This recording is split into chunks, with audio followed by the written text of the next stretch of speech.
What's up, guys? Can you guys hear me? Alright, I think it's still working. Oh, whoa, there I am. Oh, snap. Oh, yeah, guys, I got butchered. Look at this. Oh, yeah. Yeah, yeah, it is what it is. I got a haircut. I needed one. Really bad. Puffy to Mike, how we doing today? Is Puffy good? Guys, is Puffy good? I don't know. Alright, guys, I had a big theory that came across. I'm going to explain it in this video. It's either going to wreck you or make you some money, but it's probably going to get you wrecked, guys. Because if you guys join this channel, you guys all know the reason why you join is so you guys can get wrecked. That's how it rolls. Word up, word up. Wood up. No, not wood up. Word up. Alright, guys, I'm assuming you guys can hear me. If you guys can hear me, just leave a comment on the side. Just be like, yeah, bruh, I can hear you pretty well. If you guys can't hear me at all, just be like, bruh, Puffy needs to tighten up his act. How we doing? I'm doing good. How about you? Where are you from? What'd you have for breakfast? Hot dogs? I had hamburgers. Maybe oatmeal. Oatmeal? Alright, guys. We're going to start in about 30 seconds. Brazil, dude.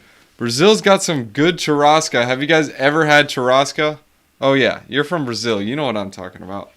Churrasco is basically where they bring like a huge stick of meat.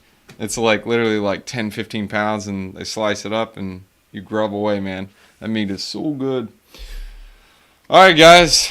This is the fridge. You guys got any questions? Pop them in there. I'll try to go back and forth between it. But in this video, well, you guys see the boom of stablecoins. How are we going to make some cash with stables? Wait. Aren't stables supposed to be stable? That's what I thunk. Alright, anyways, guys, we're going to go ahead and get into this. Guys, this is going to be my theory of stablecoinility. I don't know what I want to call it yet, but I couldn't figure out what to call this video. But we're going to show you guys. Don't worry. Sponsored by water. Let's go ahead and get this junk on. Alright, guys. So you guys probably saw this. BlockFi. This is old. This is from August 1st. BlockFi, regulatory heat, whatever, lending platform. You guys heard about Coinbase last week. But check this out. This morning, what the snap? Celsius. I love Celsius. Celsius is fun. Got a link below if you guys want to sign up for that. $50 in BTC, and type in HODL 50 and you get another $50. Can't beat it. Man, guys, I got butchered. I could feel it. All right, anyways, guys, the United States clamping down on Celsius, BlockFi, Coinbase. What do you think is next, guys? Anyways, the point is stablecoins are going to be really big. Now, there's a gray area where it's like, wait, are stablecoins a security? Wait, isn't the point of a security for investing in something that goes up in value? Wait, they're stable, so how did they go up in value? See, that's kind of like one of the gray areas. But the problem with stablecoins is we'll show you guys. So you have, well, first, we'll start off with USDC. USDC, great and all. That's awesome. But, guys, it's a centralized stablecoin. Why is this a problem? Well, if you guys remember, I think it was 3 weeks ago. It was Poly Network or Poly something. I'm pretty sure it was called Poly Network. But they had a hack. And you know what was weird? That no one was really talking about it. They mentioned the USDC and the Tether that was hacked and stolen was able to be frozen. Wait, did you hear me? Frozen. Yeah, you know, like when Solana's blockchain froze earlier this week, what could you do with your funds? Oh wait, you couldn't access it. How fun was that? Well, now, say they freeze the stable coins. Huh. Wait, how do you have DeFi if it's frozen? Wait, wouldn't people get like massive liquidations? Wait, what? Yeah, guys, that's something you need to be aware of. Like, it'll be complete and utter chaos if we have centralized stablecoins running DeFi. This is why, in my opinion, my theory of stablecoinility, or whatever, I don't know what I want to call it. I'm just going to call it the theory of stables, or theory of stablecoinivity. There's going to be some stablecoins that are just going to boom. Yes, I know stablecoins are stable, but you got to factor in, how do they stabilize? Well, that's the ones we're going to be looking at. But first, let me give you guys these centralized stablecoins. You got USDC. Everyone knows about that junk. Same junk, different day. You got Tether. I mean, look at the market caps, dude. These things are going print or go burr. This is not This is not going to be good, man. But I mean, look, this literally in 2020, this came from a market cap of 457 million to now it's 30 billion, guys. That's a 60x within, I don't know, 12 months. That's crazy. Or same thing with Tether. Tether came from, what was this? 4 billion, and now it's 80 billion almost. I mean, it's crazy. So let's go and get these two off the screen. They're losers. The next one is Binance USD, or BUSD.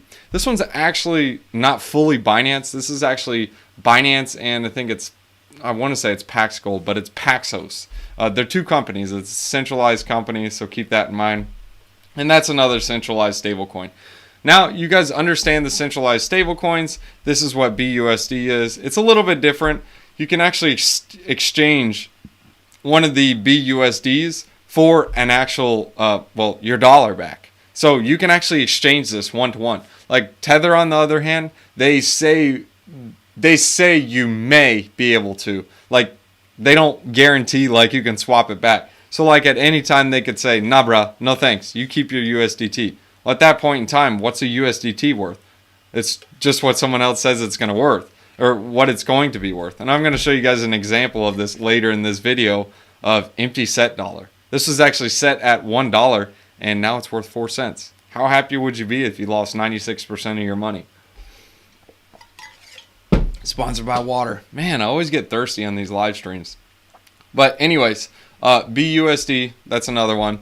Now we're going to get into something that is somewhat, depending on what they're backed by. The next one is going to be USDX. This one isn't backed by, I wouldn't say just like complete stable coins. This one has a couple of other assets like BNB. They also have XRP. They got Kava. They have different tokens backing it. Why is that important? Well, it decentralizes it more. Because XRP is it's still decentralized, but the company Ripple is the centralized factor, so they kind of handle all that. So that's why it factors in like it is kind of centralized, because most of the people that own XRP is, well, Ripple. So I would kind of draw on the difference on that. Same thing with BNB. I'm going to draw a little bit different on that as well. I'm going to say, I don't think so. But Kava is more decentralized. So this is one of those coins that's got a gray area. It's got factors of centralization and decentralization. Now, I know you guys are asking yourself, well, why don't these coins just like go all out and just do decentralized, like Ethereum, decentralized crypto assets, other than just Ethereum, like even use wrap Bitcoin, which Kava does. Or, I don't know, I want to say Cardano, but I don't want to say Cardano. So we can use something like Cosmos, Kava, Akash. I mean, just like different crypto assets, and use them as a decentralized collateral. But why do they not just do that? Well, because those assets are very volatile. So they use a bit of different assets to stabilize it. So they use BUSD, for example, in Kava, because this adds stability to the network. And how does it add stability? Well, with Bitcoin, you're going up and down. Well, actually, it's more like this. With XRP, you're like, and with, I don't know, whatever, any other poop coins, it's like, actually, no, it's like boom, just constantly going down. But the point is, it's like, using centralized stablecoins, BUSD or USDC, that will add stability to the network. But there's a problem with it. There's a reason why they're so stable. It's because they're centralized. They have someone literally going like this behind it, like, oh, print more. Oh, no, we need to pull back because we need to decrease the amount. But still, what's concerning to me is, like, actually, I'll show this to you at the end of the video. What happened with the centralized stablecoins? Actually, in one of the crashes maybe 4 weeks ago, USD actually ended up staying at peg while the others went to like 92 cents. It was crazy. But here's some of the different coins backing Kava. Now, Kava, I really like Kava and the features of it, but USDX is one of those things like you almost got to fake it till you make it. They're giving these high APRs and APYs in order to incentivize people to mint USDX and deposit it, because they're pulling it off the market and they can keep it from, quote unquote, dumping as much. Because when you have a low market cap, just dumping, like this is $150 million market cap or 125. What would happen is if I dump $100 million worth of USDX, as in sell it, this price would just crash. So it can't take it. That's why you see USDC and Tether. You can sell 1 million tethers and it won't affect the price. Guys, these tokens are trying to stay stable. If you guys don't understand what causes it to go up and down, a green button will make it go up. A red button makes it go down. So if you buy, let's say for example, $1 billion of USDX, this sucker would go to the moon. Like it would triple, quadruple in price. Why is that? Well, because you're pressing the green button on it. There's only so much in supply and it's still going to go up. Guys, stablecoins are just like other crypto assets. They just have different mechanisms involved to cause the price to go up and down. And how it would factor and make the price of the crypto asset to go down is depending on which of the tokens that you deposit in Kava, they're going to charge you more interest. So that incentivizes more people to pay back their USDX, which brings down the price of the USDX. I've heard some people, well actually some stablecoin developers, they actually say it's harder to keep, once you get to the peg, it's actually harder to keep it below 1, because if you bring it too quick below 1, it's going to go quickly like way below it, and then when it goes way below it, then it's harder to bring back up, and it's almost like losing weight. Like if someone ever wanted to lose weight, it's so easy to lose weight. Like you just don't eat. But then when you lose weight, then you're like, wait, I got to start eating again so I don't like die. And then you start eating and then you're just like, oh man, I got to lose weight again. It's so hard. It's the same concept. Yeah, it's going to fluctuate. It's the same exact thing. So they have to find a balance. And once they fake it till they make it, then that's when it's going to be, well, golden. Like UST, as you guys can see, it's got a lot of supply. We're going to go into that later, but I just wanted to show you guys USDX and Kava. That one's still volatile. Now you got something like Unit Protocol. They're trying to fake it till they make it. This is not the stablecoin. The stablecoin is USDP. This is what I don't like to see. Did you see USDX is print or go burr right now? Now with USDP, you see it up, down, and it's kind of like sitting steady. It's like, I don't know. If you guys see a sitting steady, that means they are not printing more. That means people are not buying more USDP. If people are not buying more USDP, then they're looking at other stablecoins. You don't want something like this. I'm not saying it's bad. It could dig itself out of a rut. It's still a really cool protocol. I actually like Unit Protocol because it's got a duck. But the point is like it needs to dig itself out of a rut. If you guys haven't seen their website's not bad. It's kind of janky a little bit, but you guys can see how the protocol works a bit. They're actually taking on different tokens, like a wide variety of them. So instead of just being like Maker just takes a couple of different tokens. I'll show you guys that later. But they're taking a lot of decentralized coins, which is good. I like to see that. Obviously, it is a little more complex because you're going back and forth. You have liquidations, and then you have small pools. This is millions. So I want to look for, like, for example, this one for mushrooms, 13.35K. I mean, and you can see it's 25%. That's really not that great. I believe this is a collateral ratio. Yeah, so that means that's not really capital efficient. That's the problem with some of these protocols like this. Even on Kava, they have a CDP or a collateral ratio, depending on the asset, to like 150%. That is very capital inefficient. That's why algo stablecoins are going to be huge if they're able to fix it, because it's 1-to-1, like literally 1-to-1. So it's very capital efficient. 1 to, I don't know, 50 cents, like $1 for every 50 cents is very capital inefficient. So for example, this one is $1 to every 25 cents. Who would want to give up $100,000 worth of value and only get $25,000 for it? No one wants to do that. I mean, that's horrible. Like, that's not capital inefficient, or that's not capital efficient at all. And that's not even factoring in like the price fluctuations. Like, if it's really, really volatile, you may get liquidated and lose all your funds. So that's Unit Protocol in a nutshell. Until it fakes it, till it makes it, I'm still kind of like waiting out on this one. I do like Unit Protocol, but I want to see them make a couple fixes. USDX, on the other hand, and Kava, I love that one. But how do you speculate on it? Well, how you'd speculate on USDX is going to be some of the assets in there, which aka would be Kava. Kava is one of the head assets over there. That's the actual coin behind that whole market. So you can invest in something like that if you're bullish on it. Let me check the questionnaire or questions to see if I got some questions.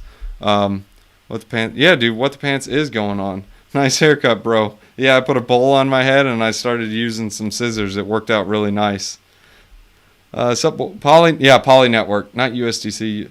USDT. You're spelling that wrong. You mean UST, not USDT. Any stablecoin under $1? Yeah, there's a bunch. I'll show you some. Yo, those basketball jerseys are sick. Yeah, dude, you can't beat it, man. I won those shooting for them. They're a lot of fun. Not shooting guns, but shooting basketballs. Oh yeah, dude, smash up them likes. Anyways, guys, let me make sure I got all the comments. And Savo Yavra sounds good. All right, sweet. All right, let's get back into it. The next one is DAI. Man, I gotta talk slower. The next one is DAI. DAI is from Maker, guys. Maker is old school. It's been around. It's like one of the OG stable coins. And it was great and all when Ethereum was backing it. However, it was very volatile. This is the market cap. It's basically up only. Well, it did have a downturn right here around May. You know what's ironic? You see how this downturn's right here around May? Guys, people sell stable coins too. Like back to cash. This was back in the crypto crash. Like when tokens were going down in May. Guys, it's the same thing. Stable coins are not always going to hold up. I'm just going to show you guys this screenshot now. Do you see something ironic in this? USDT, 94 cents. USDC, 95 cents. BUSD, 98 cents. DAI, 94 cents. USD, $1. TUSD, 94 cents. USDP, 97 cents. Wait, why are they all below $1? I thought they're stable coins. What the pants? Guys, just even with the token dipping, if your stable coins are dipping too, you technically aren't buying the dip. You're actually just, I don't know, just trading the dip. So if Bitcoin goes down 5% and your stable coin's down 5%, you still have the same buying power. And it's like, did you really buy the dip? Anyways, guys, the point is, if there's no growth in the stablecoin and they have centralized aspects to them, that's very, very risky. I'm going to explain a couple things with the algo stablecoins that will defend against it. Because if people are selling, like for example, I'm just going to give you Terra. Terra now is the complete opposite. The reason why it was staying at $1 is because why? In order to mint UST, you have to burn Luna. So when people are selling their Bitcoin to buy UST, it's going to be going up in price because there's a limited supply. And it's got an algo stablecoin, not someone in the back just pushing buttons and saying, print. Oh, print. Actually, they don't delete. They only print. But the point is when people are selling Bitcoin, they're actually going to be, like if they sell Bitcoin into UST, like they're scared, they want to sell out, UST is going to go up because people are pressing the green button on it. And when UST goes up, it's an algo. It actually, in order for the algo to work, it could actually go over the peg. In order for it to work, people have to burn UST and mint Luna. In a crash, people aren't going to speculate and be like, oh man, let me burn my UST to burn it into Luna. No, people aren't going to do that. That's the only way to mint UST. So theoretically, it's actually going to go above peg. So in my opinion, UST is going to be one of those coins you want to hold in a crash because it goes above peg. Yes, there are scenarios where, quote unquote, back in May, yes, I know, when everything was crashed and everyone was selling everything, because UST was still it's still early. Guys, I'm not saying it's like past it. UST is still very, very early, but it's almost like one of those things where you got to fake it till you make it. Once you get into a high market cap like $60-70 billion, selling a billion will factor it, but selling $10 million worth of UST ain't going to do nothing. It's just going to go whoop. It's not going to do anything. You sell 10 billion of a 20 billion market cap, it's going to go whomp. It actually won't even reflex up. It'll go whomp, whomp. and it'll just keep going down because people see it lose its peg and go down. A good example of this, guys, is Iron Finance. Yeah, you know what I'm talking about. Iron Finance is going down. People are like, should I sell? Nah, bro. You paper hands if you sell. Kept going down. Nah, bro. I'm going to hold out. And it kept going down. And then they're like, I'm selling. And if they would have sold here, they would have been okay. But the point is, it's a constant sell down. So you got to fake it till you make it with these stables. And DAI is doing pretty well. It is strong. But I'm going to show you my concerns with DAI right now. So collateral. Here's the Ethereum and collateral. They got about $6 billion in ETH. That's okay. That's good. I like it. Wait, $6 billion? How the pants did they do that? Wait, the circulating supply is about $7 billion. Guys, it's capital inefficient. You don't want capital inefficiency because you can't have that in markets. I mean, you just can't. That just depletes the value out there. Just imagine if we have $7 billion in value or $7 trillion in value using something like a capital inefficient system that turns $7 billion worth of, or $7 trillion worth of wealth into like 4 or 3. It's very capital inefficient. But going back to my point, you got $6 billion in ETH. Okay, great. 800 million in wrap BTC. Cool. But now you have 239 million in USDC. Then you have, where's the other ones? In USDC and, oh, I'm sorry. I walked right over it. It's right there in front of my face. 800 million in wrap BTC. Guys, this is actually not decentralized. What's wrap BTC? Oh, wait, it's owned by BitGo. Oh, yeah, BitGo, the same centralized company that Galaxy Digital owns? Oh, yeah. Yeah, that regulated company that, like, if the government says, hey, you can't issue wrap Bitcoin or we're going to delist your company. Oh, yeah, that same one. Guys, this is $800 million. Well, let's just call it $1 billion worth of the collateral behind DAI, which is $7 billion in market cap because there's $7 billion in circulation. A seventh of it is backed by centralized coins. Now, if this is automatically frozen, let's just say it's just considered frozen. Just cut $1 billion off. You're going to lose $1 billion in collateral behind it. Now, what will happen to that? These vaults will get liquidated. Now, when those vaults are liquidated, more vaults will get liquidated. And then when those get liquidated, more will. And it's a cascading effect. And then DAI, I'm not saying it could go to zero, but it could sure lose its peg pretty well. And once it loses its peg and people lose its faith, what happens? Do you want to buy something that you see at 50 cents that used to be $1? Oh yeah, it's constant down only. Let me just show you guys an example of this. Empty set dollar. You guys see this? It's worth 4 cents. This used to be worth $1. Look, it was stable right here. It was doing good. It was okay. It was okay. And then I don't know what happened here. It was just like nuts and ham. It's over. Sell the bags. We're out. Guys, empty set dollar was like one of those algo stable coins. Look at their market cap.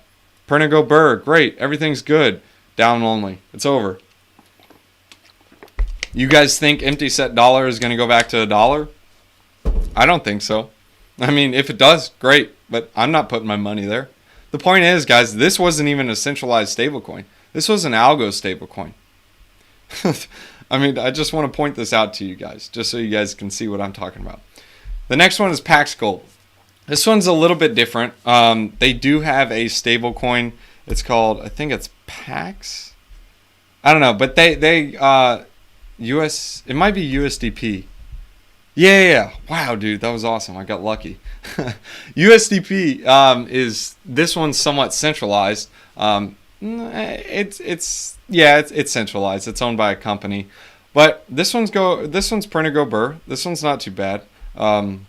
It did have a hiccup. What was this? In June. I'm not really sure what happened. But this one still has a steady uptrend. It had a retrace. It bounced off the quote-unquote retest. I don't know, whatever you want to call it.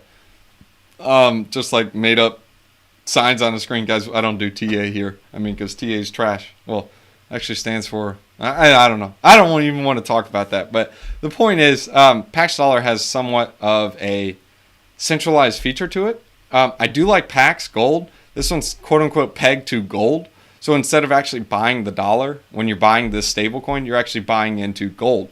So it's kind of protecting your purchasing power. But I don't know. Time will tell. But gold is, they call it God's money, like gold and silver, because it's just been around that long. It was the money that God created and so on. But Pax Gold, it's okay. Pax or USDP, not for me. No thanks. It's centralized. That's the problem with it. Now, this is where we get into the fun ones. Magic Internet Money. Guys, this thing is so much fun. But guys, in reality, it is still a newer coin, guys. You can see it's pretty volatile. It's pretty sporadic. But how does Abracadabra Money work? Well, the reason why I really like Abracadabra Money, maybe not the stable coin, but I like Abracadabra Money. Because this, you guys see this wrapped S ohm? Huh. Ohm. Wait, what is that? Or even X sushi? Guys, you're using yield-bearing assets with this. Wait, what's YV USDT? Wait, what's YV wrapped ETH? It's so awesome, guys. You can get a loan against interest-bearing assets, and you can pay off your interest or pay off the loan that you have to pay. Just think about it. The wrapped stake ohm, this one right here, this one, the APRs, I think it's APY actually, on ohm is like 7,400% right now. And you can get this, get a loan against it for what? 5%? Yeah, 5.5%. That's it. I mean, you can't mint any right now. I only know why. The reason, well, actually, the current APY is 7,500. But the reason why you can't mint any is because people are constantly minting these. There's a limited amount of Magic Internet monies that you can mint. I'm not saying I'm bullish on Magic Internet Money, but it is a really cool concept that is faking it till it makes it. And if this stablecoin does go through, what's very important on how these tokens are collateralized is, yeah, that's a word. They use interest-bearing assets. Why is this important? Well, you guys bet your buns that people have a bunch of these like random tokens in their wallet, like X Sushi and YV Curve and YV USDC, and they're like, what the snap do I do with this junk? I don't want to hold a receipt. I mean, everyone always throws away their receipts. I don't want a receipt. When I say receipt, it's a receipt for your deposit. You return that and you get it back. But these coins are automatically earning interest. Well, they actually aren't increasing the amount that you have, but the value of them is increasing. So now with staked ohm, it's the same thing. The value of SOHM stays at the same amount, but it's constantly increasing in price. So when you go to trade your staked ohm back for regular ohm, you're going to get way more of it. It's just how these rebase tokens work. So technically, well, actually, you can only mint 3.87 Magic Internet monies, like $3. It's not worth it. Especially not worth the gas fees. But there are a ton of people with staked ohms, and they can get 70, 50%, whatever. They can unlock their stake value. So say you have $10,000 worth of staked ohm locked up. What do you do with it? You can't do anything. You just have to sit there and wait. But now you can have some fun. You can take this staked ohm, you can borrow against it, get some Magic Internet money, and you don't have to keep Magic Internet money. If you guys don't trust the stablecoin, that's fine. Just sell it immediately as soon as you get it for USDC, DAI, whatever you want, and then use it in DeFi. Have fun. You can use it again, or you can even buy more ohm, stake more ohm, borrow more MIM or Magic Internet money, go buy some more ohm, repeat the process, and you can lever up your position. However, you got to be careful. If there's extreme volatility, you got to make sure you pay off those loans because you can get complete and utterly wrecked. But guys, the point is, you can earn, like on ohm, 7,570%, and you only have to pay 5%. So theoretically, you're earning 7,565% for free, like for nothing. It's just free, like free money that's not even yours. It's the power of leverage, but you have to be careful because you can get liquidated and you'll lose your whole entire position. So, I know it's a mouthful, but be careful, guys. That one, they don't liquidate just an amount that you would lose like the whole position because you're recompounding it and throwing in money that's not even yours. But yeah, the point is, it's pretty cool. It's a cool protocol, but you can still speculate on this if you guys want to. They have a token called Spell. Now, Spell is they're pumping like nuts and ham right now. They got a lot. I think it's like 240 billion in supply. No, 210 billion. Sorry. It used to be 420, but they cut it in half because they burned some tokens. But the spell token, really all you can do with it is stake spell, and you'll earn 75% of the interest fees generated by Abracadabra. Now, this is important because spell, in my opinion, should have somewhat of, depending on how this protocol goes, it'll have a really good use case because you're earning 75% of all the interest fees. As more and more people pile into this, you're going to have more money going your way. This is why I'm kind of bullish on Spell, but it still needs to prove itself. So I did throw some money at Spell, just kind of being blatantly honest with you guys and letting you know. I did not throw a lot, very little actually. I just threw a little bit of it, and I would like to see what happens. I understand I can lose all my money with it, but I have a theory in place that we're going to have, what do I want to call it? The theory of stablecointivity. Guys, people are going to come towards decentralized stablecoins. And this one is using decentralization at its best. I mean, it's using different tokens that are decentralized. I mean, obviously besides the USDC, but still the point is most of them are decentralized on here. So like they got Urn Vault, Wi-Fi, decentralized, Wrapped ETH, decentralized, USDT, not so much, USDC, not so much, ST-ETH, guys, that's even better. Look, you can earn interest on your ETH, you throw it in Curve, you earn even more interest, and now you can even take your magic internet money and earn even more interest. Just gangbusters. Curve, IB, another decentralized, XSushi, decentralized, Ohm, decentralized, Fantom, even more decentralized, Curve, even decentralized, Alchemix, again, more decentralized. It's just, why not? Why not? I mean, it's just fake it till you make it. Let's see what happens. We already explained that. We explained that. The next one's Matic. This one is over-collateralized positions. The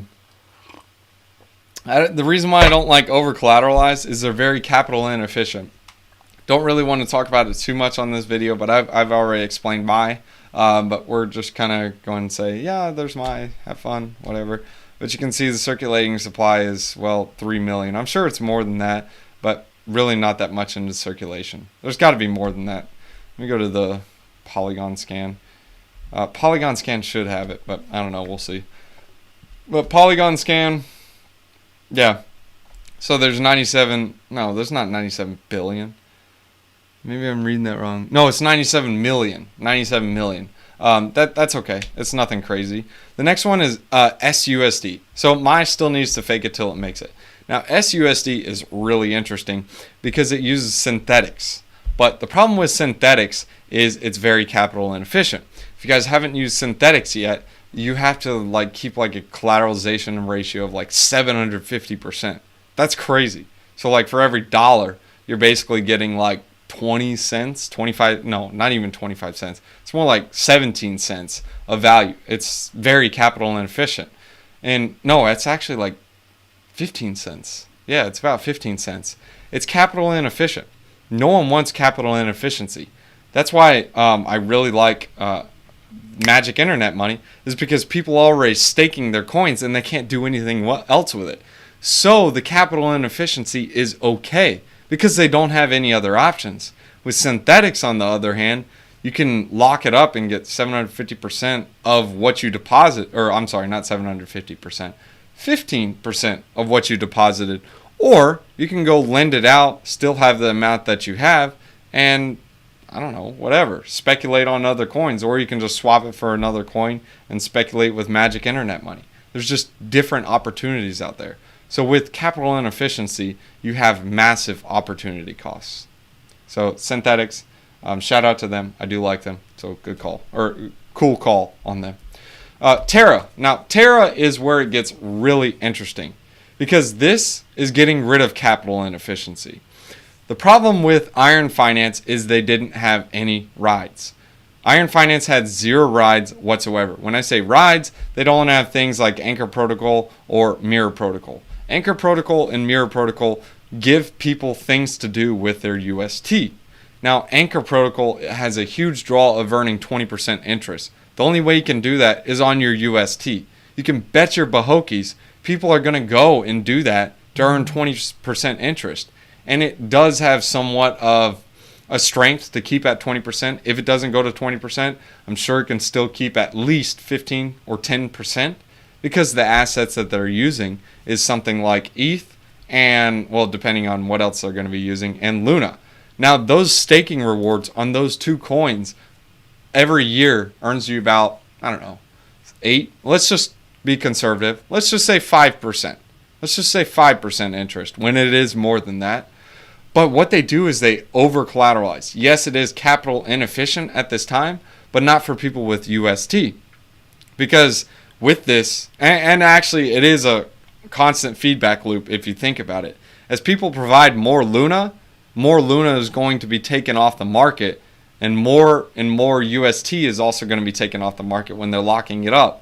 So when that's done, it's going to cause more people to mint more UST, and it's going to burn more Luna. Luna price goes up, and when Luna price goes up, you can borrow more. So it kind of makes up for the capital inefficiency. But the point is like when you deposit the tokens into Anchor Protocol, you're depositing and you're losing out on.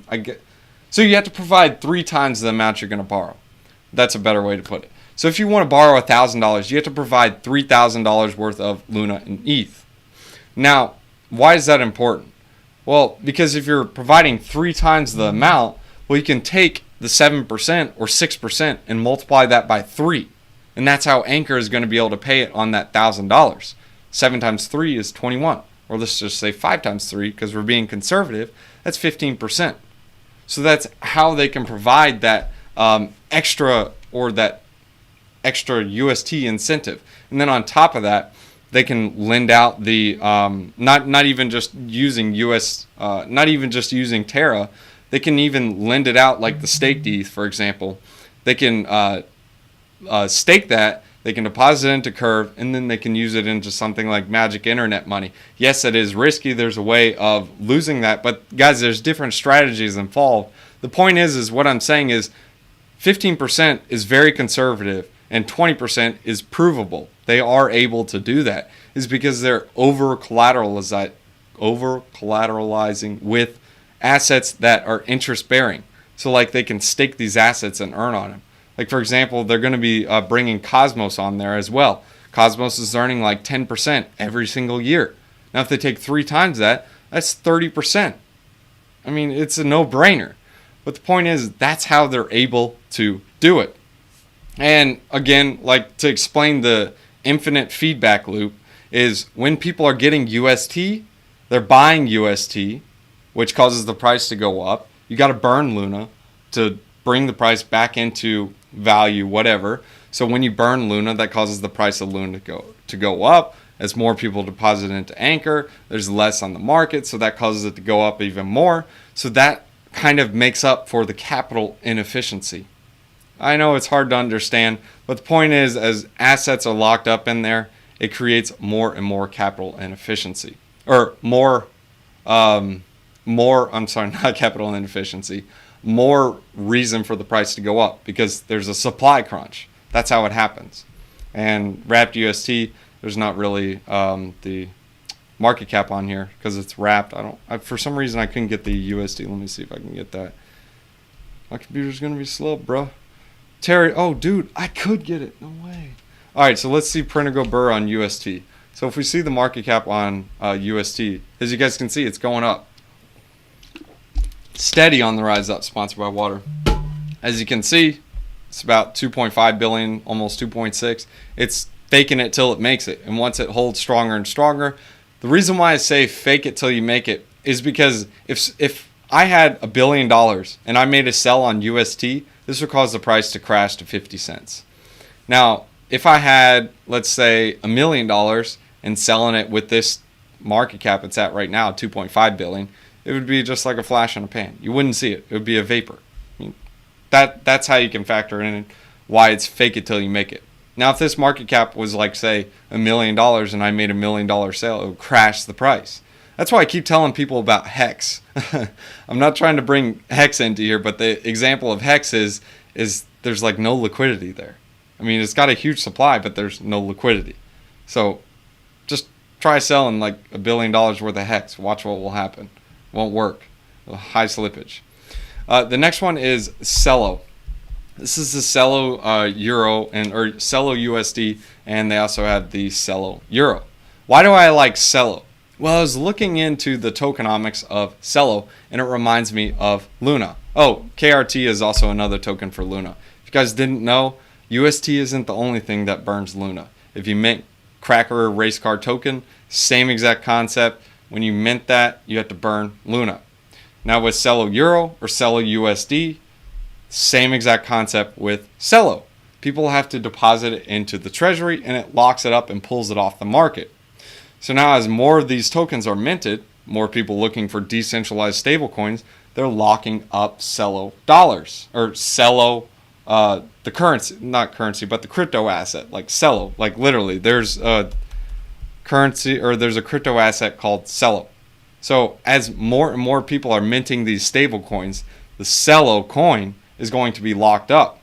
Now when more supply is locked up and people cannot access it because it's locked up, it's going to cause the price to go up, because when more people want to buy Cello because they're like, oh well, this is so cool, in order for me to like speculate on this, I can speculate and the price go up. And then on the other side there's people like, oh, we need to buy some Cello so we can bring down the price of Cello Euro and Cello Dollar, because people are going nuts and ham and buying these. In order for us to issue more, the protocol's got to buy more Cello off the market. So you have constant buy pressure. And when the supply gets lower and lower, more people trying to buy it, it causes it to go up. That's why you guys are seeing the price spike in Luna.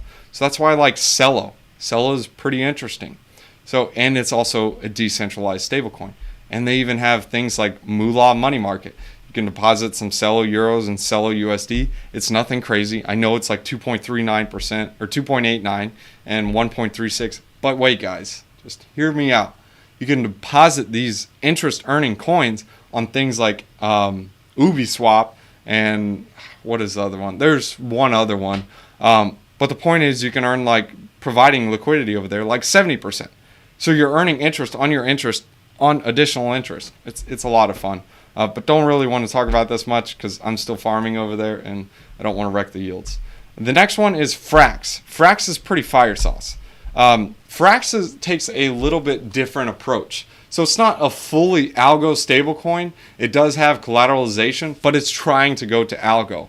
Algo is the best solution to go to. That is more, well, not the best, but it's the best for capital efficiency. When you collateralize, you have to over collateralize, because if it goes below the amount of value that's in there, it causes a lot of issues, mass liquidations. It's not fun.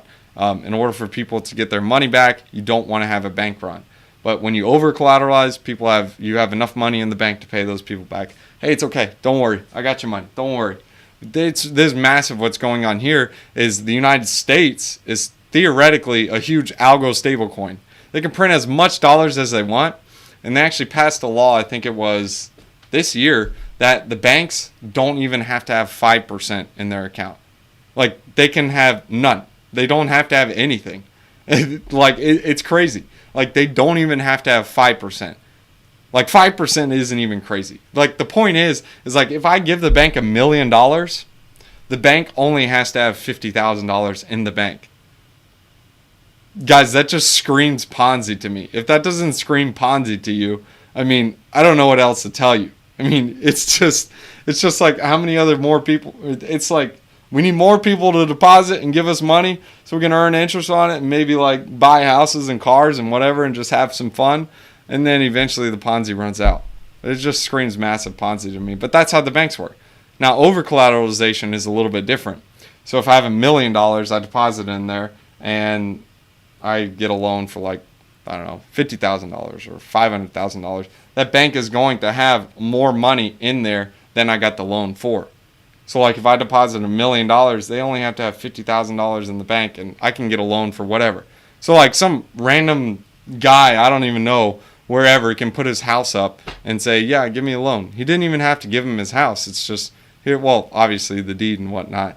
But the point is, it's like, wow, okay, so he just took my money that I'm earning like 0% interest on and just gave it to him. It's just like a Ponzi. But Frax, the reason why I like Frax is, look, they got printer go burr right now. It's like 350 million in market cap. But what's really interesting to me about Frax, you can speculate on Frax as well if you guys want to do that. They have the FXS token, is how you mint these coins. Yes, you do have to, well, Frax price is too low to mint, needs to be more than, okay, so right now it is below price, but you can swap for it instead. But I was playing around with this last night when it was overpriced. When you want to mint the token, man, it stinks. But when you want to mint this Frax token, you have to burn FXS. So FXS is constantly being burned as long as the peg or the token price is staying above $1. And when it starts going below it, then it's the opposite. But the point is as more printer go burr on this, FXS token, not price, but token market cap is going to be going down. I'm trying to show this to you guys now. This is a circulating supply. That's always going to go up. But let's do supply. So you guys see supply is steadily going down. Like right now it's about 98 million. The max supply on it is 100 million.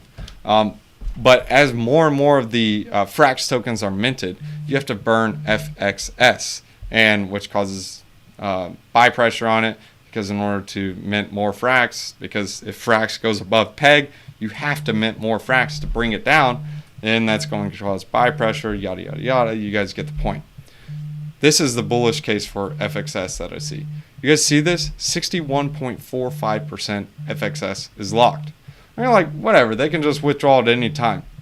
Average lock time in years, 1.25 years. 61.45% locked for 1.25 years? Wow. That's cool. All right, guys, so the point is like, dude, it's 61.45% of the circulating supply is locked. Now, if we have a bunch of people coming over from UST, USDC, or not UST, USDT, USDC, Binance US, or BUSD, I'm sorry, and people are flooding into these stablecoins, Frax only has a $350 million market cap, like the stablecoin. Now, if that doubles, triples, I don't know, whatever happens, and it pulls a Luna, that's going to create massive buy pressure on FXS. Same thing with the Cello dollar. Cello, well, not Cello dollar, but yeah, same thing. When this is minted, CUSD, as you can see, it's print to go burr. Cello is going to be pulled off the market. Another bullish thing. The next one and the last one, guys, is Olympus DAO. Before I get into this, let me check what we got. Leo, super chat. I appreciate the super chat. Oh my goodness, where are we at? Ah, oh, snap. I'll get into Olympus DAO. I love Olympus. Where are we at? Yo, Drake, dude, ditto. You are the best. Impressive tab spread, dude. It is a nightmare. I'm trying to get through this junk. I'm so sorry. Breakout, retest, resumption. That's the word I was looking for. Not TA. That was breakout, retest, resumption. I don't know where it's at. Which platform gives the highest yield on stables? There are a couple of others. I made several different videos on them. For me right now, Tater Tot is paying pretty well. Same thing, USDC on Arbitrum, but you got to factor in gas fees, so it's not really worth it. Scream isn't bad, but that's not going to be for US users soon, so I would probably say Tater Tot. What else is there? Aave's kind of trashy. Aave on Avax coming soon. I'm kind of waiting for that. That'll be interesting. Hey, Tom! Hey, Tom! What up? Wait. Hey, Tom! That's how it is. Yeah, Adam is flying right now, dude. Guys, I told you, I love Adam. I don't know why people are sleeping on it. Adam is one of my favorite. Adam, Luna, what was that other one? I'm really bullish on Cello now. And Fantom. Yeah, I love those coins. Show us something like staking USDC on Celsius, but DeFi and higher APR. Yeah, I'll show you a couple. Well, yeah, Terra, you can stake USDT, 19.5% on your, not USDT, but UST. Let me just show you Tater Tot. Tater Tot. Terra, you can stake some USDC over here. You can do pretty well with it. Come on. Come on, Johnny. Fantom switch. USDC and stables over at Tater Tot is pretty fire sauce. USDC 25%, 24%. Tether 24%. DAI 54%. Guys, these are stables. It's crazy. Crazy. 79% on Tether, 58%. Guys, it's like no brainer. I mean, I don't know. Just look here. Tater Tot is fire. Look, DAI. Well, 35% on DAI. What else? Tether, 64%. I don't know. I don't need to show you anymore. That's single-sided. All you got to do is deposit, and that's it. Oh, yeah, Magic Internet is pretty fire sauce. I'll show you guys a strategy with that if you guys want. Atom, show us the USDC. Yeah, it is super centralized. Consider giving the video. Oh, yeah, dude, fire sauce. Shout out to More Channel Noise, baby. I love that guy. Did he already do USD? Of course it did. USD is a no-brainer. Orion, yes, they use USD. They also use USDC. They use a couple. Terra is very centralized. Only Terraform Lab liquidates, unfortunately. You can actually liquidate yourself through the, well, not liquidate, but you can exchange B Luna or Luna into UST. But Terraform Labs does have their hand on the pulse right now, so they are working on decentralized. I agree with you on that. Great point. Now tell everyone, yeah, give the thumbs up. All stablecoins are centralized to a degree. Yes, I agree, unless you look at Olympus DAO or, well, Magic Internet Money does have a hint of centralization. I would say shout out to something like Olympus DAO. And yes, there is something called Ampleforth, but that thing is like, I don't know about that. And Cello is pretty cool. Yeah, he is going to, in my opinion, but I'm not going to say anything else. Leo, appreciate the super chat. I know I already said that. So it's okay. Wow, you didn't follow your own rule with spell. Don't buy what you can earn. Like I said, I threw a little at it, but hang on. There's a caveat. What's in that rule? There's a asterisk to it. I'm not just holding it. I'm actually LPing with it. I can't believe I'm saying this dumb thing, but you guys think I don't follow my rules. Yeah, I don't follow them sometimes. But Fantom, Magic Internet, spell, right here. Look, you can deposit. I'm LPing with it. So I'm actually earning rewards with it on Spirit. So I'm actually on Spirit, and I'm earning rewards with it. So I'm priming the pump, selling it, get my money back, and then riding the rest. So I did follow my rules. But yeah, still. Trust Celsius. I have some with Celsius, but not a bunch. Thinking of cashing the promos and leaving. Oh, dude, always. I always do this. And +1 to this. I did the math on the promos. All the promos. If you haven't joined in the last. Oh yeah, dude, it is pretty fire sauce. Seriously, take a look into it. You need at least 75. Yeah, that's true. That's true. You do have to have about 75, but it's worth it. And you have to hold it there 90 days. No. Yeah, but the other higher ones. Hey, don't forget you're earning interest on it as well. Well, they will be. Yeah, see? Boom, right there. You guys got the convo going. You guys got that. Go for it. Olympus hit 1 billion market cap. Dude, Olympus, I'm bullish as can be on it. Alpha V2. Yeah, Alpha V2 is really good. You can lever up them gains. Any take on Harmony? I love Harmony. One of my favorites over there right now is DeFi Kingdoms. Did a video on it. Check it out. Don't want to talk about it too much because I'm still farming. Leverage yield farming is where it's at. Yeah, it is. What are your thoughts on Shade and Harmony 1? I do like Shade. I'm not farming Shade right now, but it is a interesting concept. Shade is not on Harmony 1. Shade's on Fantom, actually. Shade is right here. I believe this one is like a privacy coin on Fantom. Did a quick look at it. Shade Fantom. Pretty sure it's like Tornado Cash of Fantom. Yeah, that's what it is. And the Shade's just for governance. So this is one of those coins. It's literally just a fork of Tornado Cash on Fantom. But the problem is like it's a governance token. If you guys remember what happened to Tornado Cash, it's basically just down only. It's a farming coin. But eventually, after they farm all the coins, maybe it will be bullish. Terra Station only gives me 3 to 4% return. What am I doing wrong?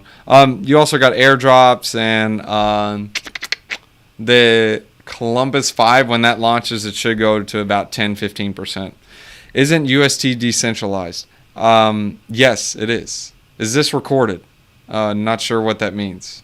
The live streams always go back. Like, you can look at my last week and the week before and the week after, whatever you want. All the streams are on my YouTube channel. I don't delete videos. Also, Faye protocol. Yeah, I do like Faye. Faye is interesting. I'm not going to talk about them on this video. I've already talked about a ton of different ones. But I'll sum it up at the end. I know I'm kind of disorganized.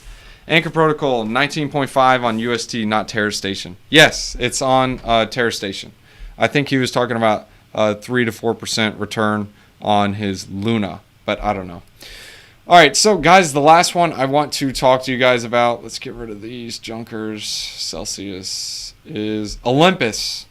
Now, Olympus is literally up only right now. Guys, there was a couple of times, if you guys look at their price, it was a little bit scary. You can see it pumped, it dumped, people were scared down here. Olympus is going to die, Same thing, it pumped up here and went down. But if people don't understand the point of Olympus is actually to get pegged to around $1. So you can see how much speculation there is going on right now. The reason why is because this coin is literally constantly rebasing 3 times a day. So if you deposit, let me just show you guys the website. If you would have initially deposited, like whatever, the first time you deposit, you'd have 17 ohms at this point in time. The current index is what you need to go by. So right now the current index is 17.2. What does this mean? If you deposited 1 ohm when they first started this, you would have 17.2 ohms now. So literally 17x of what you had. That's really not even a long time at all, since April. So it's not even a year. Half a year you'd have a 17x. Obviously the price is a little bit different unless you bought it at 384. Good for you. But at that point everything's everything's in everything's relative. No, it's not. Everything is in hindsight. So like you see it now and it's like, oh man, I should have bought then. No one knows that. Like you really don't. Like seriously, no joke. Like I always tell people this story. I bought Luna. I bought some around 70 cents and I sold some at $3. Guys, $3. Luna is $35 and I thought I was doing really good. Everything's hindsight. You don't know. Like you feel it back then and you're like, oh, this is great. And then you end up selling and it's like, wow, I made 6x. This is awesome. Yes, I made the money. It's great. It's awesome. But the point is, it's like, oh, wait. Wow. Everything's in hindsight. So you don't understand. Like when you look at it, you kind of understand it then. But Olympus DAO is it's literally fully decentralized. It has, yes, it does have a little bit of centralization with DAI backing it. But DAI is like 70% of it is decentralized. So if it has, how much is in this one? If you go to the dashboard, you can see what's in here. They're actually using DAI. They're using ETH. It started using Frax. I really like Frax. Frax is cool. But the point is the amount of ohm that is staked is like redonkulous. It's like 92%, 93%. So in order for people to sell, you'll be able to sell, well, you won't see it instantly, but if you're actually watching the transactions and seeing the wallet addresses that turn from staked into unstaked, you'll be able to tell like, oh, okay, this is not going to be good. But most people are staking it because these APR or APYs are very high. So as long as the APYs are pretty high, you can bet your buns that people aren't planning on selling. And guys, remember, they're faking it till they make it. So say, for example, they get to $2-3 billion in market cap. Now someone wants to sell $1 million worth of ohm. Have at it. Go for it, Johnny. Whatever. You aren't even going to affect the price. And then people won't FUD out. They won't get scared. And it stays solid. But guys, you got to be careful with buying something like this. Because the point is, the coin is trying to get pegged to $1. It'll actually be a little bit over $1. Because now a portion is backed by ETH. So it's not just DAI. It's the value of one DAI. Not one DAI. That's why it's different. That's why I really like ohm. So it's not pegged to the dollar. It's pegged to the value of $1. Why is that important? Well, because the value of the dollar it's not never changes, but the dollar changes all the time, but the value of the dollar never changes. So like if I say I want to peg it to the value of a hamburger, like the purchasing power of a hamburger was back then was 25 cents and now it's like $3. If I peg to the value of it, it would still be $3 instead of, well, 25 cents because I did the value. That's how you can factor it in. That's why I really like Olympus DAO, the concept and how they're rolling it out. But again, it's fake it till you make it, so it's super risky because this thing could go to 0 too. Well, actually, the lowest would be 1. But yeah, same point. And even then, it could still lose its peg. And another one, this is kind of interesting, was Ampleforth. Ampleforth, it's, I don't know, time will tell. We'll see what happens. It's trying to find its peg. This is the market cap you're looking at. This is the price. It's a massive rebase coin, but it actually beat out these empty set dollar. I want to call it circle set dollar, but it's empty set dollar. It kind of did it a little different scope than it, but you guys can see they're doing pretty well, and they're adding more geysers, more pools, and whatever. The whole goal of these coins are trying to get people to hold them so they can fake it till they make it. So that's why there's massive interest rates and massive pump-mentals behind it in order to fake it till you make it. Because the larger the market cap, the lower volatility there is. That's the problem with a lot of these algo stablecoins. That's why they use over-collateralization, and that's how they're able to do it. And that's why I like Frax, because Frax is working on becoming an algo coin, but it uses that as a caveat by using over-collateralization. Over time, they're going to decollateralize from that, or not decollateralize, but break away from that. I want to show you I think it's the gauge. Is it the gauge? Oh, no, it's not. It's right here. Algo. You guys see, this is the portion that's algo. So the goal is to get bigger and bigger. These are all the assets that are backing it right now. So something to factor in.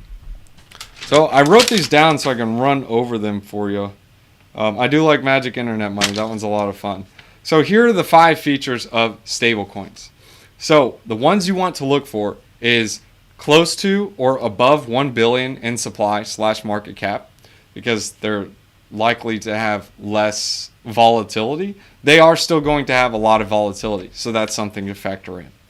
The supply constantly increasing. So if you see something like this and constantly going down, you don't want to look for something like that. You don't want to catch a falling knife.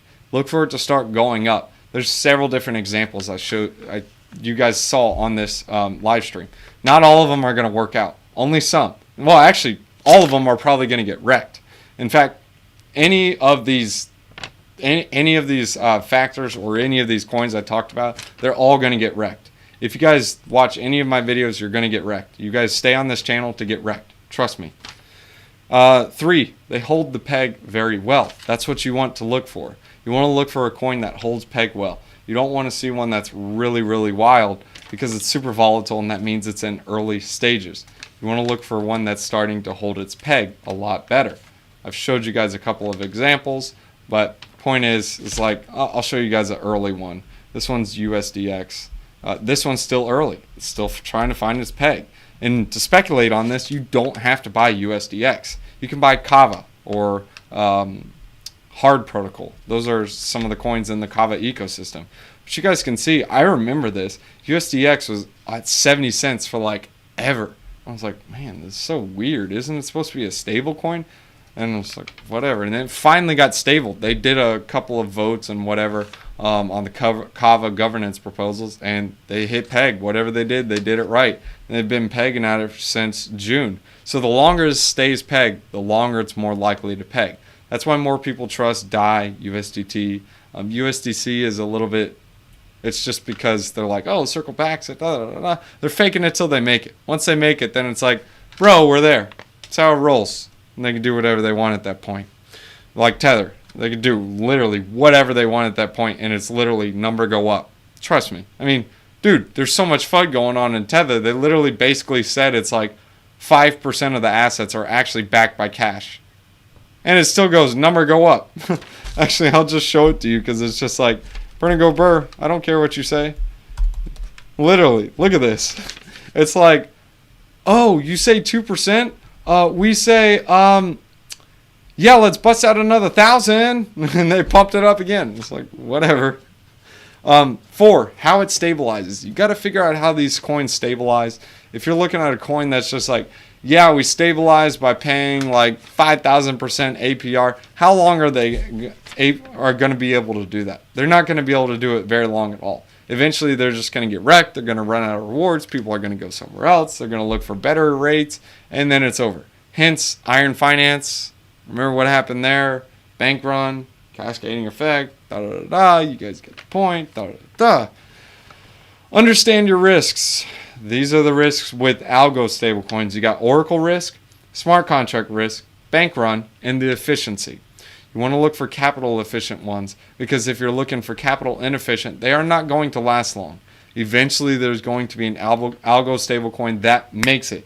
Yes, there are still a lot of them that are not making it, but eventually there will be one. And once there is one, they're all going to flock to it. And the other ones are just going to go down.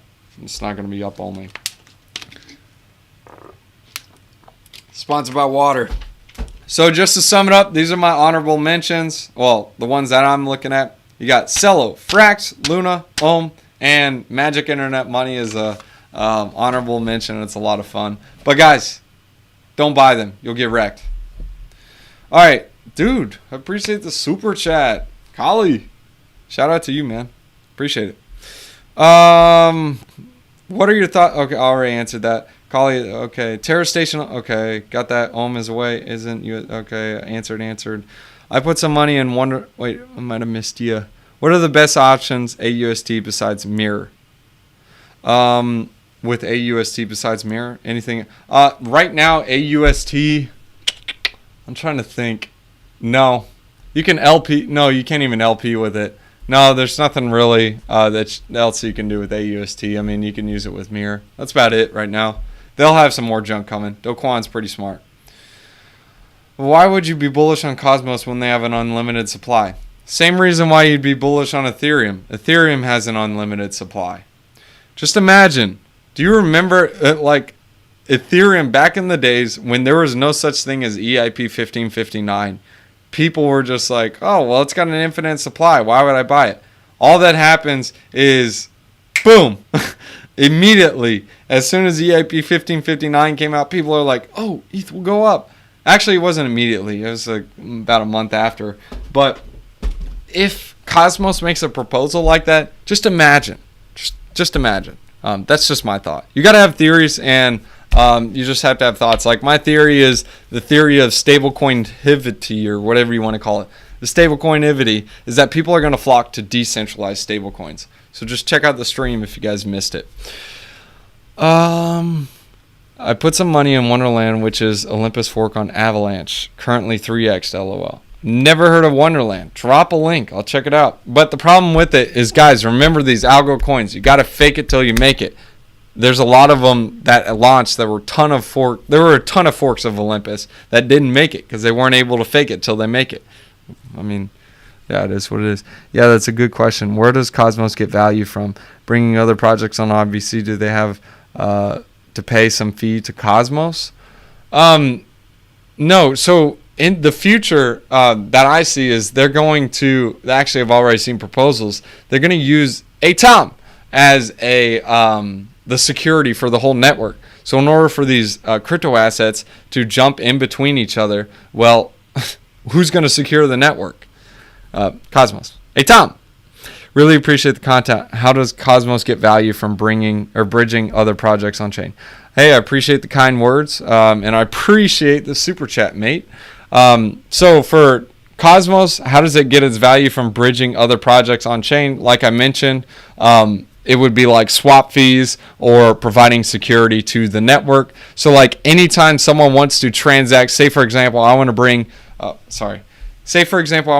Akash to, let's say, Osmosis. That transaction to go from IBC from Akash over to Osmosis, say they charge like a 0.1% bridge fee or like a 0.05% bridge fee. That's going to go to Atom stakers. And you bet your buns if you have like different shops in this quote unquote, well, I guess you wouldn't say shopping center because that's Polkadot, but in this quote unquote world, you're going to have like different shopping centers that you want to go to. So like Osmosis, your DEX for everything trading, Akash for your decentralized internet, Persistence One for your unlocked staking. So if you're like, all right, I want to go to unlocked staking, let me go over there, let me play on that ride, and then you're like, well, that was fun and all.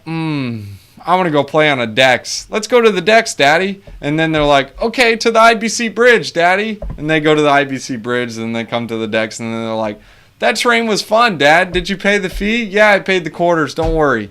That's how it works. And whoever's securing the network is, well, people who are holding Cosmos. Reserve Rights is a stablecoin project backed by Peter Thiel and Coinbase. Might be a huge value increase. I do remember Reserve Rights. Remember, you got to fake it till you make it. RSR. The reason why I didn't like Reserve Rights, I didn't mention it on here, was the collateral that they had backing it. Let me see. I looked at this one a while ago. This was like 2 months ago.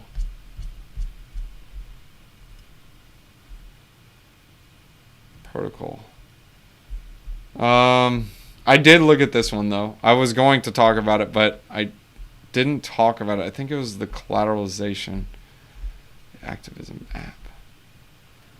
Okay, well, I don't want the dumb app, so okay, Johnny, whatever. I'll have to figure it out later. But there was something behind this that I didn't like on it. There's a centralized aspect to it. That's why I didn't talk about it on the channel or on the show. 20% staking on CX Convex. Yeah, dude, it's fire sauce. LOL. Hey, I followed my farming rules. Oh, wait, no, you weren't the one that said that. Please tell me how to get the Pi with the 3 UST pool when they are going to mint more Pi. Okay, so literally with Pi, what you have to do is you literally have to sit there and wait. Like, you just have to sit there, wait till it mints. Let me show you guys Parrot. I'll just show it to you guys on the screen. PA. I might be able to get some. Oh, I better hurry. Let's see. Connect wallet. Bam. Continue. Whatever. Fantom. Connect in. Mint. Bum. Nah, see, it's 26 cents. So you literally just leave this number right here. Just let it sit there.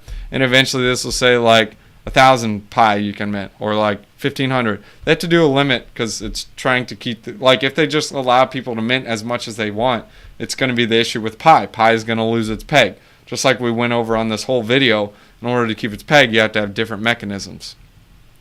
No, it won't be in the announcements. So you just have to wait for someone else to exchange their Pi or deposit it into here or re-exchange it and close out their loan, whatever, and you can automatically do it. So that's all. Maybe we'll be able to do it while we're talking on the screen. Isn't saying don't buy financial advice. I also said to buy it, so I kind of confused you.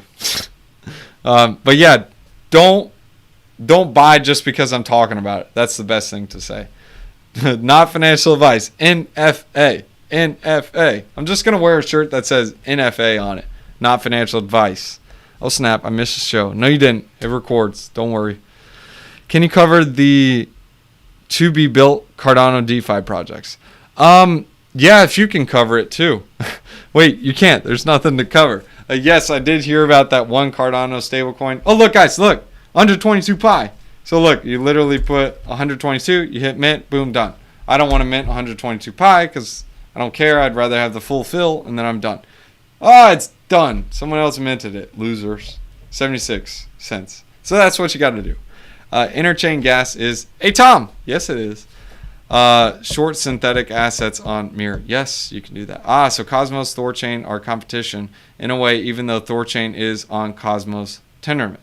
No, Cosmos and Thorchain are not competition.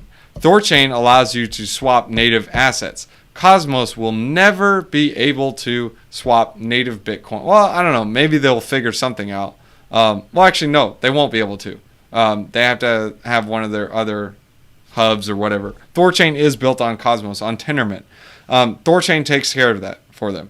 Cosmos, in my opinion, its whole goal is to secure the whole entire network. Let the other people do what they do best, do it well, and you do the rest. So Thorchain, swap native assets, native Bitcoin, native ETH, native BNB, whatever you want. And Cosmos allows you to do same junk, different day. I also have another really cool one called SiftChain. Made a video on it if you want to check it out. It's not native assets though. RSR and Luna are the only stable projects that have current real-world use in multiple countries. RSR. Actually, take a look at Cello. Cello has a real-world use case. They're actually used in several developing countries like Africa, Latin America, etc. Yeah, RSR is very centralized. That's what I was talking about. Coinbase does eventually list all of their tokens, though. Yeah, just wait. LMPAO, you mean? Laughing my pants off. Or wait, LM... Yeah. LMP... LMPPO. Laughing my pants off. Check it out, bro. 3% a day in USDC. What is that? I can't... drop me a link. Show us something similar to staking USDC on Celsius, but DeFi and higher APR. Heard about Anchor, but want more. All right, so I kind of explained this one already. You can actually do it here. You can earn like 21% on Solana. This is nothing crazy. Where's Tater Tot? Terra. Where was that other one?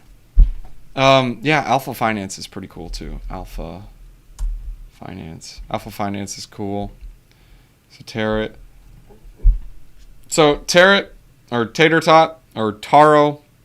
It's actually called Taro, but I like to troll. Man, people already started depositing. What the snap? This was like 50%. Oh, die. Look, 54%. That's good. It's single-sided. Don't even have to have impermanent loss. Pretty good yields over here. 59%, 35%. Yeah, you guys get the point. Tater Tot. Alpha Finance. Let me show you guys Alpha Finance. What? I just exited out. That's trash. Oh, man, this is why I like Alpha Finance too, guys. Man, guys, I'm sorry I kept you on really long. I'll try to wrap this up. Let me exit out all these different pages because they're really slowing my computer down. But, oh, dude, I just exited out Alpha Finance again. All right, let's go back to Alpha Finance. This is why I like Alpha Finance. I talked about this last time. But, guys, they're airdropping, not airdropping, but they're giving out tokens. So, yeah, it's only 3%. But when you're staking your alpha, you're going to get into some of these quote-unquote launch pads. So, like, for example, with Alpha Finance, it's not even going to show up. Maybe I'm on the wrong network. But I earned some tokens. Like, I earned some P-Stake, and I earned some other token. I don't even know what it's called. It's called something goofy. Here it is. Where is it? Unstaked amount, stake. Your distributed rewards right here. So see, I got some beta tokens. I don't even know what that is. And some P-Stake. And the longer I stake, see I have a 1.4x. The longer I stake alpha, the more I get. So you guys see, this is what you want to look for with like different tokens like this. The more tokens or the more things that cause people to be sticky to the protocol, the more likely they're going to stay. So Alpha Finance is pretty cool. I earned some beta tokens. I don't even know what these are used for, but it's some sort of launchpad. Beta. I can learn more about it on Alpha Finance Launchpad. But with Alpha Finance, they actually have a leverage. Let me go to Alpha Finance. This one's leverage. This one is on Ethereum. Don't want to do staking. Alpha Finance allows you to do a leverage. I made a full video on this so you guys can use it and so you guys can understand it. But you can get some really juicy yields on stablecoins. So Alpha 4 V2, 2x, whatever. So look at this. Stablecoins right here. You can farm this. Actually, I might need to go to V2. I just kind of oh, here we go. What? 8.65? Oh, there's probably not a lot of speculation in the market. This used to be like 70%, 80%. So right now with like a whatever back and forth type of market, it's harder to find yields. But like the Curve 3 pool, you can go into something like this, and then you can even deposit into Convex and so on and play around with it.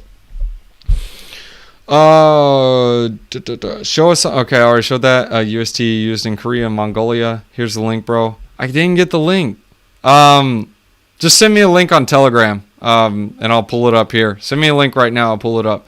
Oh yeah, greed is really bad, dude. I remember I tried a leverage yield farming position, and I was in the green like on the first day, like 1,000, and I waited too long, and I ended up like 5 days later closing it out down in the red, and I was like, moron. Such a moron. But that's why you don't be greedy. I'm not calling you a moron. I was talking to myself. Don't be greedy. Be humble. Have you checked Totem Finance? Yes, I have heard of it. I did not. Yeah. Totem Finance is on Fantom. I don't even need to look at it, but I'm sure this is what you're missing. Totem, it's farming the coin itself. So if you aren't dumping it every day, you're going to get wrecked. You believe in 3% APR? Oh, yeah. It's called Ponzonomics. And a stable coin. Don't knock it till you look. How about Avax pump? Yeah, Avax is pumping like nuts and ham. It's doing really well. I'm bullish on Avax. If you guys remember, I think it was 2 weeks or 3 weeks ago, I can't even remember when my stream was on Avax. And then 2 weeks ago, someone asked me, like, I sold my Avax at $40, and I was like, okay. And just listen to the whole stream. You'll see. You're a bold-faced liar. Hey, easy, Tiger, easy. Sometimes maybe he's probably just shilling his project. You just have to figure out his MO. On a stablecoin. Bro, I'm saying I am in the USDC minter. Alright, now it's starting to sound sketch. The BNB minter is rolling strong for 6 months. Drop me a link. I'll take a look at it. Send it to me on Telegram. Dude, Joe is awesome. I was like the biggest dummy. So if I'll go into Joe. Hang on. So if I mint Pi and give to the MER collateral, do I still earn 19%? You earn about 15%. They take a fee for it, but still, it's free money that you didn't have, and it airdrops to your wallet. Just look. That's it. Drop me a link, and I'll take a look. You got to send it to me on Telegram, because for some reason your links aren't coming through. Why aren't they coming through? Toggle timestamps? I don't know. Whatever. I don't even... Oh, dude, no way I can pop out the chat? Oh, dude, I'll do this next time. Wow. All right, I'm going to restore the chat. That's cool. I'll do that next time for you guys. Infinium project on Augury. No, I did not check out Augury. All right, so Joe, I really like Trader Joe. I took a bet on Joe when it was like 25 cents. Or no, it was 20 cents. But this is where I messed up. I LP'd with it on, what was it? Trader? No, it wasn't on Trader Joe. Yeah, it was. I put it on Trader Joe. I LP'd with it, but I took it over to Snowball. I'm just going to show you guys, just so you're not blowing up smoke up your buns. But I took a bet on Joe. I really like Joe. But where I messed up is I LP'd it with Avalanche. So it's slowly been selling my Joe for Avax. But the point is, yeah, that you get what you get and you don't throw a fit. So it actually forced me to sell. So I kind of like it. Avax, here we go. So if we go on to Avax, let's go on to this one. Yeah, I got a bunch of random wallets. Wallets for playing, wallets for testing, wallets for this, wallets for that. Compound and earn. So here's the pool where I had Avax and Joe. This was the one that I... Avax and time? What the snap is that? Oh, here, 33% right here. This is where you can deposit your USDC, guys. So now you guys see. Why are we not showing up? It'll show up. My computer is very, very slow with junk like this. So let's do my pools. I don't know. I guess I don't have any pools anymore. I'll find it.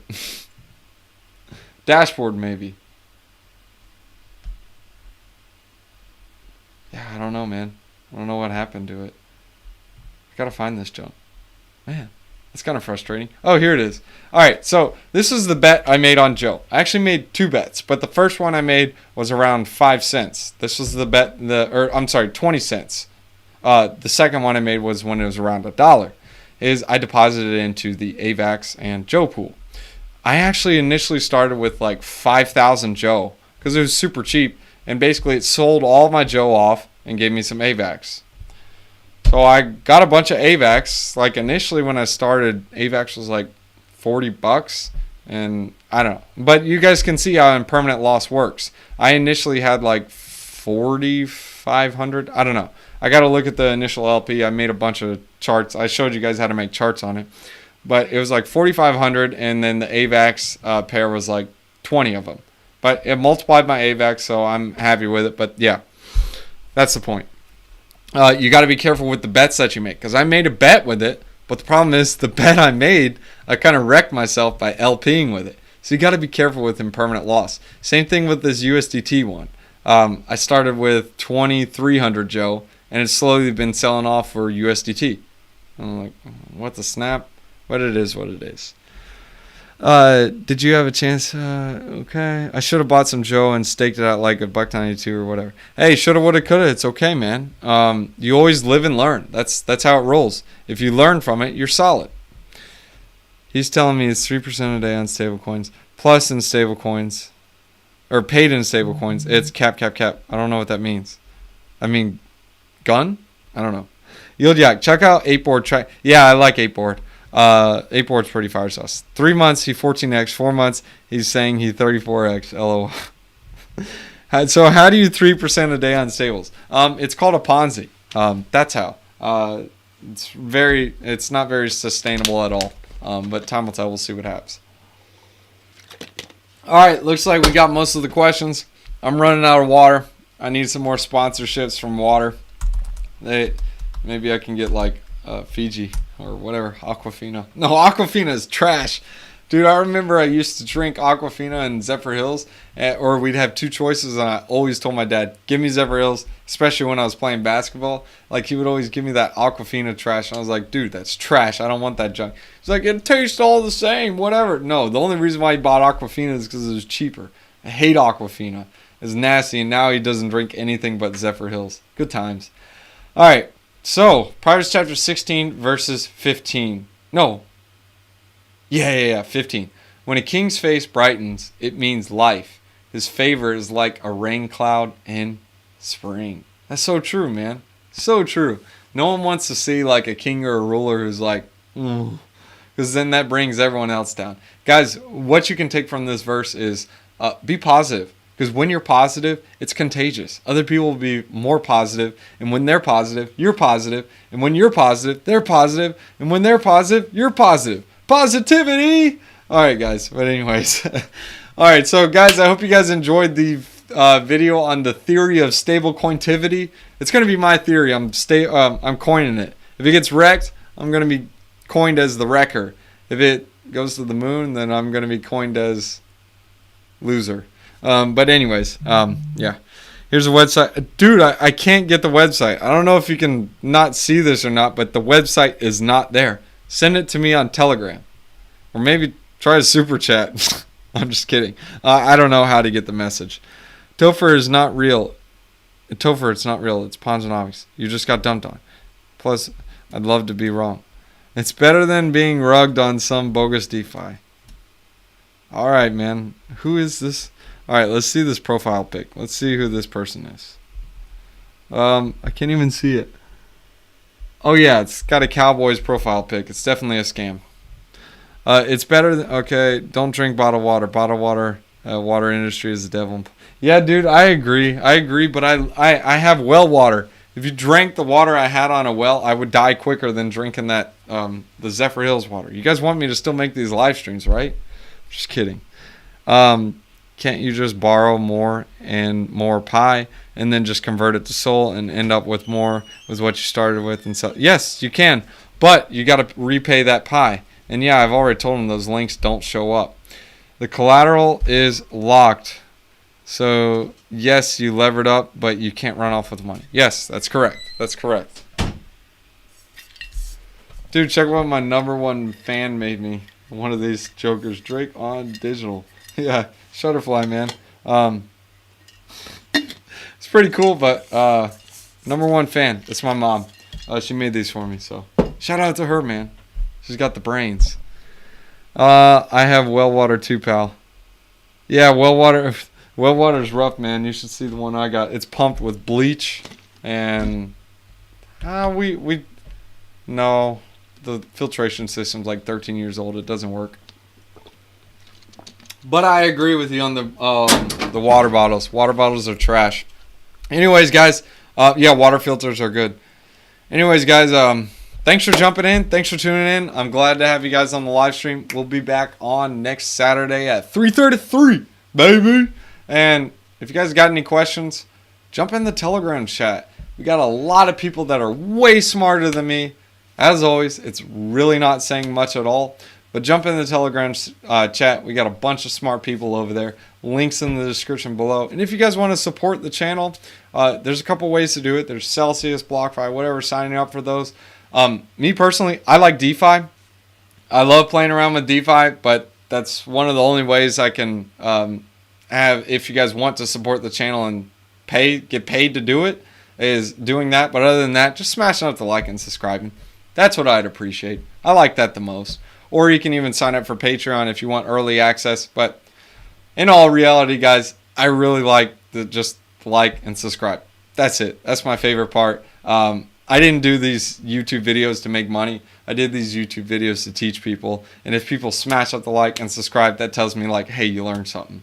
If you smash up the dislike, that tells me you didn't learn anything. That means I need to fix something. So like or dislike and tell me, give me feedback. I want to make this better for you guys. Thanks for tuning in, guys, and dog, appreciate it.